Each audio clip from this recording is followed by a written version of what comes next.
Alrighty, let's go! Blizzard Frozen Orb!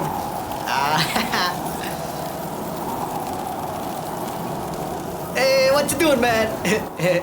The most OP class in the game, for Mythic Plus, and you cannot do damage? Stay in the goddamn Blizzard and Frozen Orb, man! Aren't you a fucking Paladin? Why are you cutting them like some kind of microwave popcorn? But it's so cold in there. Can you at least switch the fire so we can get warm? Fire? I'm gonna show you who's the new meta. Let's go, Blizzard! Icy Veins!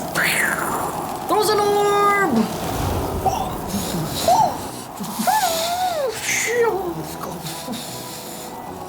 Now stay put! Stay inside that blizzard, you holy bacon of light! But baby, it's cold inside. You're just an asshole. My toes are not feeling right. Yeah, but then I score.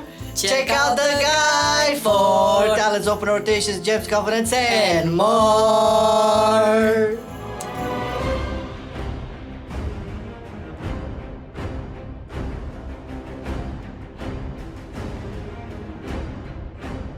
And speaking of more, check our Patreon page. Hello. Well, it is a kind of a trying time for YouTube, and we do enjoy making all sorts of content that maybe the YouTube algorithm doesn't really perceive to be really well. So we use the Patreon platform for people who want to support us a little bit more. And if you want that persons, something with a P, I guess, then go check the link down in the description. We have a couple of tiers with some rewards. Maybe you'll find something that's, something that you're interested in. We do wallpapers for different tiers, bloopers, monthly Patreon talks as well, where we talk with you guys directly, feedbacking, questions and answers, stuff like that, suggestions for future type of content. We do have that as well. So if you're interested, check the link down below. It definitely helps us out, and you will be supporting pretty much all of the guys, the news shows, the podcasts, the streams, the TLFs, and more stuff to come into the future. Thank you for checking that out, and let's actually go into the talent, man. On the first talent row, you will go for Lonely Winter as the best overall pick. We know you won't be lonely this winter, but sorry man, this is the talent. This talent will make you say goodbye to your water elemental and will increase your Frostbolt, Flurry and Ice Lance's damage. Because this is the patch of Ice Lance, you will try to get all of the buffs on it as well and as much as you can. On the next talent row, Shimmer will take the Frozen Cake. 2 charges of a short-range blink that will not interrupt your spell casts or channels will be the thing you will wish for in the new year, and in all content. Yes, you will lose your get out of stun free card from the normal blink, but the mobility gain will be worth it. In the you will have more power talent row, still Rune of Power will be your default choice. With this talent, you will be able to drop a Rune of Power at your feet that will provide you with a bunch of damage as long as you stay around it. Yes, you don't need to be in it, 8 yards is close enough, so you can dodge those nasty mechanics that appear on top of your rune and still deal extra damage, because that's how mechanics are. They just wait for your rune to pop and then just hit you right where you stand. Thanks to BFA, even if you cannot stay in your place Rune of Power, Icy Veins will have your back and drop another Rune of Power at your feet again when activated. The other 2 options on this row are fairly close to the rune, but you will almost never use them, as preparation or the conditions to use them properly will be very annoying to deal with. On the level 35 row, you see a talent that buffs Ice Lance. Yes, chain reaction, then you go for it. You won't even think twice about it. Yes, this talent will provide you with a stacking buff to your Ice Lance damage as long as it hits frozen targets, or if it's buffed by Frozen Fingers or Winter's Chill. We recommend you don't try to play around this talent, just treat it as a passive and you will get all the benefits of it you need. Next up on your utility row, you won't have any gains in raids from it, so feel free to just choose the one that fits the best for your playstyle. The Frigid Winds talent will help with kiting ads because of the extra slow it will provide. The Ring of Frost talent will help you interrupt a bunch of mobs, incapacitating them when they pass through it and slowing them after for a short while. The last option on the row, Ice Ward, will actually be a DPS increase if you can freeze your targets with Frost Nova. This talent will make your Frost Nova have 2 charges, so you can use it to freeze targets during Frozen Orb with Icy Veins active, making your Frozen Orb damage crit so it can reduce the cooldown of Icy Veins even more. Again, you see Iceland's damage, you pick it. The Splitting Ice talent will be the best all-around talent to go for next. It will increase your Iceland's damage by a small amount, and it will make it hit a nearby target. This will be perfect for single target situations and cleave, but will do a decent job in Mythic Plus as well. The Freezing Rain talent can be a good alternative, only with a coordinated group that will pull a lot of mobs continuously. Your Frozen Orb will make your Blizzard instant with this talent and increase its damage by a lot. You will have to use buffed blizzards on single target boss fights, but as stated before, it will require to have a lot of mobs continuously to out DPS Splitting Ice pulled into your pack, and that's, doesn't happen in the pod world. On the last talent row, use Thermal Void as your default choice. The synergy this talent gets with your spammy Icelands build and the Icy Propulsion Conduit will outmatch the other options on this row. With this talent, Frostmage is so broken that you can even use Icy Veins for every Mythic Plus pack if used correctly, or even use it again after its effect finishes, aka more uptime. 100%? Can the dream be real?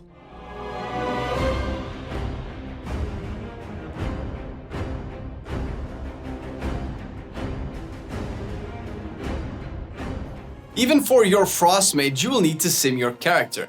And you can learn how to sim your character from us. Yes, we have a how to sim your character video that you can check. But after this one, of course, please, so you don't mess up the algorithm. Appreciate it. You have to understand something before choosing your stats. Frostmage has a passive called Shatter. This passive will increase your critical strike chance by 1.5 and it will add 50% on top of it. This passive activates when hitting frozen targets or after you hit your target with Flurry with a Brain Freeze proc. Keeping these things in mind, when you choose your best stats, you will aim firstly for Intellect, so the higher the eye level means the better the item, so equip it. After that, you will aim to get crits, but keep in mind that at least in single target, crit will start to lose value after 22%, when unsure, you will have to go back to simming your character. Haste will be very close to crit on your priority list, and it will overtake it sometimes. Next on your desired list will be Versatility, with Mastery last, but very close to Versatility still.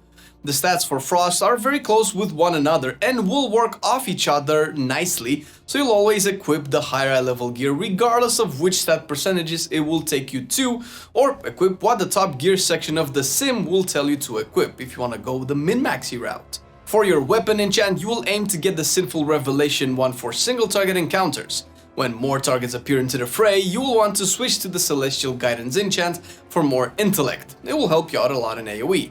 On your chest, go for the Eternal Stats enchant, usually in higher content, for those sweet extra stats it provides. If you are comfortable with the content and more often in single target situations, you can switch to Eternal Insight. For your temporary chest enchant, use the Heavy Desolate Armor kit for more survivability. Take the Eternal Intellect and rub it on your bracers. How does that work? The intellect it provides will help you a lot, because intellect. You'll also need the Fortified Avoidance enchant on your cloak, especially in tougher content for that small AoE damage protection you will get. In your socketed gear, go for the Deadly Jewel Cluster Gems for more crit, and use the Ring enchant Tenet of Critical Strike. But the best way to choose these will be to, again, sim and replace them with their counterparts that sim better. As a short note, when over 22% crit, you usually start thinking about getting more haste and versatility. Your alchemical needs will have you using the Spectral Flask of Power for that sweet extra intellect you get, translated into more damage. Use the Potion of Spectral Intellect as the best option for your, desired potion of damage. And oil up your weapon with the Shadow Core oil. All the other temporary enchants on weapons are pretty useless for you right now. Calm your hunger with the Feast of Gluttonous Hedonism for that sweet extra intellect you will get, or go for the Spinefin Souffle and Fries for more crit, or similarly with the gems, go for the haste counterpart or whatever just seems better.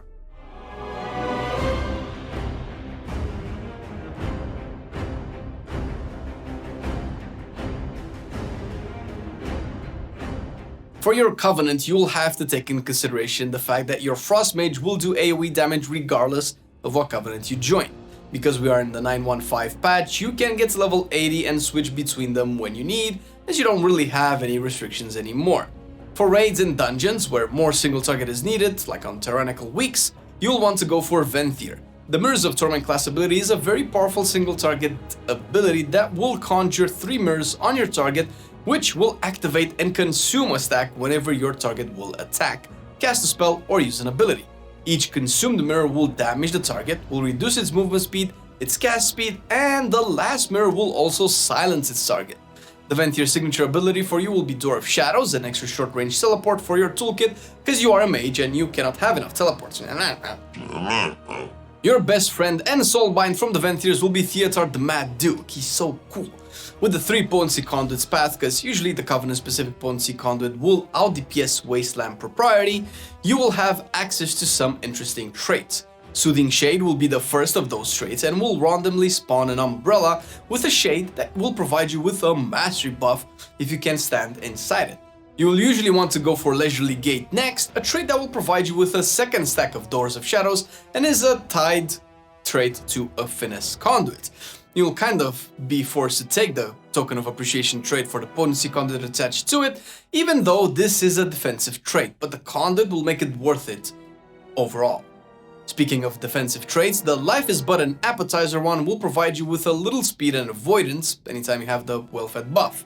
And finally, the Party Favors trait will close the Duke's arsenal and will provide you with a 4 hours random buff, but you will need to visit the Duke in Revendreth for it.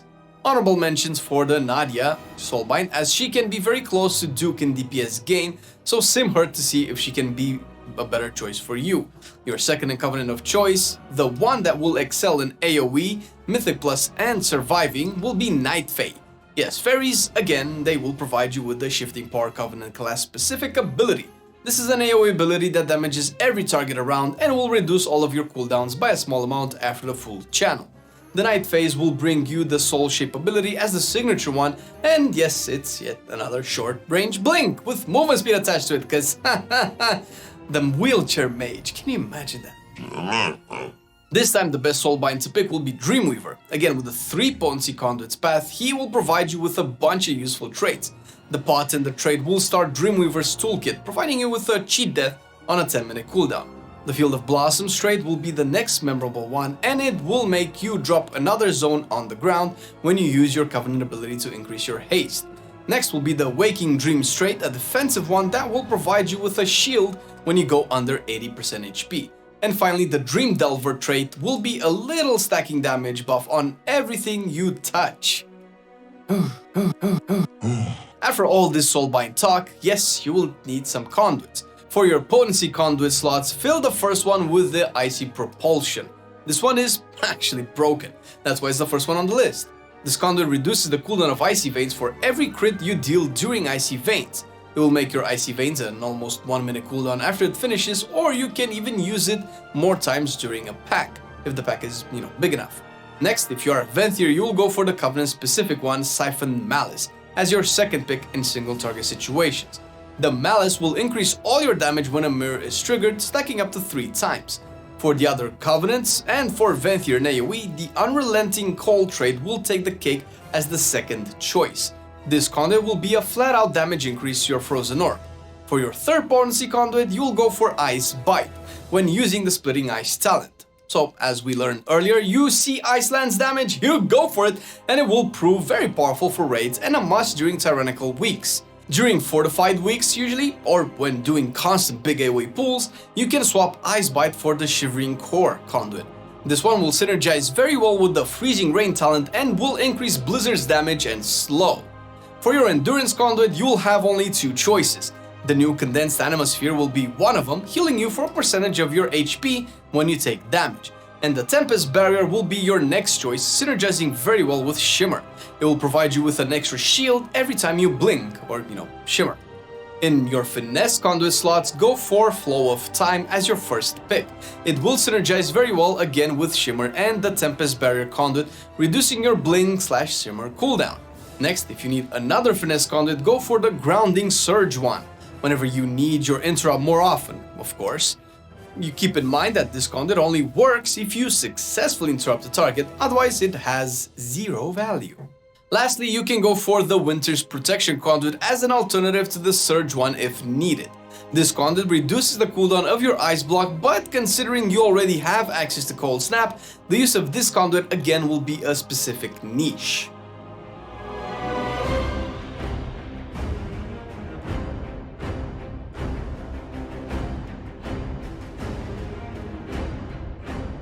For your trinkets of choice, again, we will recommend simming your character to see exactly which one is the best from what you own. Nevertheless, the Titanic Ocular Gland can be one of the best, if not the best, trinket, and it will be dropped by the second boss in the raid. It will increase your stats depending on your highest stat rating, which usually will be crit. Next up, again from the raid, you will have the Forbidden Necromantic Tome trinket dropped by Kel'Thuzad, and with the highest stat level in the game potentially. That means that this trinket will provide the most amount of intellect and a stacking crit buff. From the dungeons, the Unbound Changeling trinket from Mists will be a very versatile pick. It will provide you with your desired stats depending on what food you eat that day, and with a small chance of getting all 3 buffs in one day if you're lucky. As an alternative, you can go for the Infinitely Divisible Ooze trinket from the infamous Plaguefall dungeon, and pull up ahead of the pack if you cannot get your hands on one of the other choices. For your domination sets, still not the tier sets, Santa, why didn't you come this year?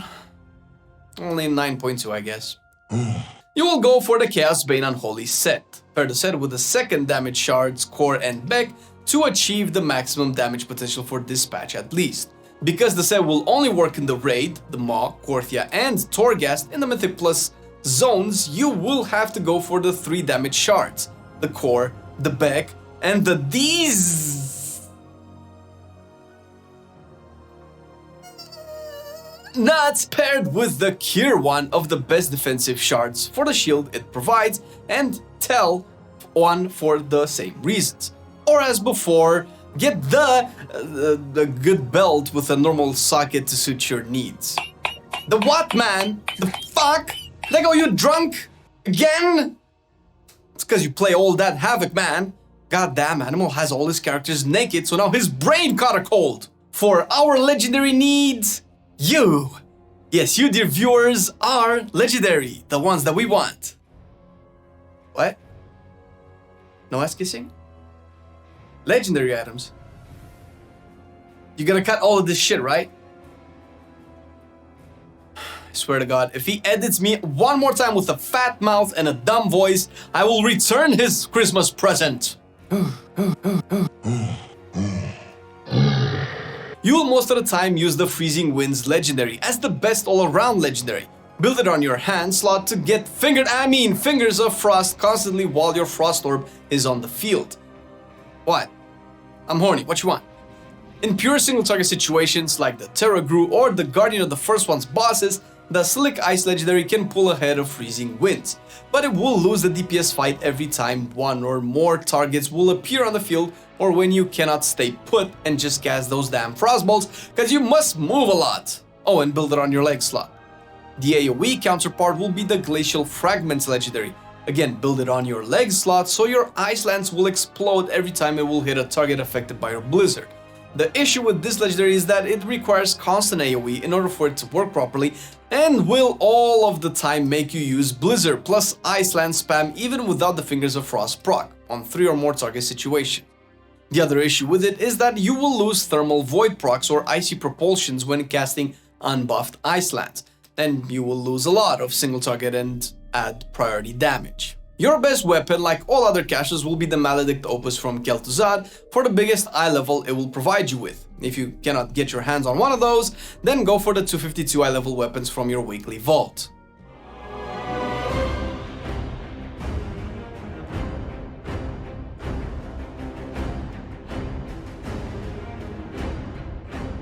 What you will need to know before going into the rotation is that the Brain Freeze procs will make your Flurry shatter the target with each projectile that hits it and leaves 2 stacks of shatter on your target so you can crit with 2 more spells. Knowing this, you will usually want to cast a Frostbolt before launching your Flurry with the proc so that both spells will hit the target at the same time and your Frostbolt will be buffed to always crit because of the shatter. As such, we can start with the opener for single target by pre-casting Frostbolt. Activate Icy Veins, cast Frozen Orb, fill with Frostbolt, use your Brain Freeze procs, use your Fingers of Frost procs, continue with Frostbolt and the normal single target priority, which will have you use Rune of Power if Icy Veins has more than 15 seconds cooldown or after the one from Icy Veins finishes. Use Icy Veins, cast Flurry with the Brain Freeze procs and if the target has no Winter's Chill debuff. Frozen Orb after, Ice Lance with Winter's Chill, Ice Lance with Fingers of Frost, Shifting Power or Mirrors of Torment, and fill in with Frostbolts.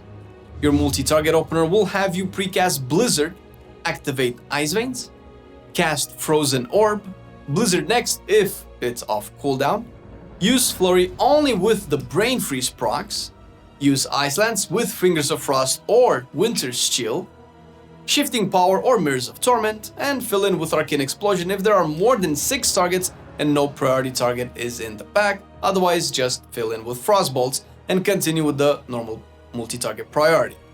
For your multi-target priority, use Rune of Power if Icy Veins has more than 15 seconds cooldown or after the one from Icy Veins. Icy Veins on cooldown, Frozen Orb on cooldown, Blizzard next on cooldown as well, Flurry with the Brain Freeze proc, use Ice Lance with Frost Fingers or Winter's Chill if you are using the Glacial Fragments legendary, just spam Ice Lance. Arcane Explosion on 6+ targets and no priority targets in the pack as a filler, or Frostbolt as a filler. Alright boys and girls, now this rotation part is at a basic level and we included everything you need to start blasting as Frost, but there are more things to learn and improve if you want to take your playstyle at the next level. We recommend you check the Alter Time Discord community where you have links to advanced Frost Mage guides like Preheat, who actually helped us understand the spec better. Together with him, Norinir, another big Frost Mage brain, and Okaymage chipped in and explained a lot for us so we too can be cool and chill. Too much? You can catch all of them on the Discord, and for Preheat and Okaymage, they both have YouTube channels with the links down in the description. Thank you guys for all the help, and thank you, dear viewer, for watching all this time, man. And listen, if you want to support us a little bit more and you want to see what this is all about, because our channel is pretty big and we do a lot of other stuff, check our Patreon page. We have a link down in the description. There are a couple of tiers if something suits you and you feel interested, with rewards as wallpapers, bloopers, and all that kind of stuff. And you would be supporting us a little bit more because YouTube is kind of funky nowadays. Thank you anyway. Thank you for watching the video. See you next time. I've been loving it then, I still love it now. Still, I play WoW. Still, I play WoW. Getting better every day, let me show you how. Cause still, I play WoW. Still, I play WoW. It's getting harder to stay, but at the end of the day, it's a guilty pleasure, so just log in and play. Whether it's classic or retail, I'ma do a /bow. Still,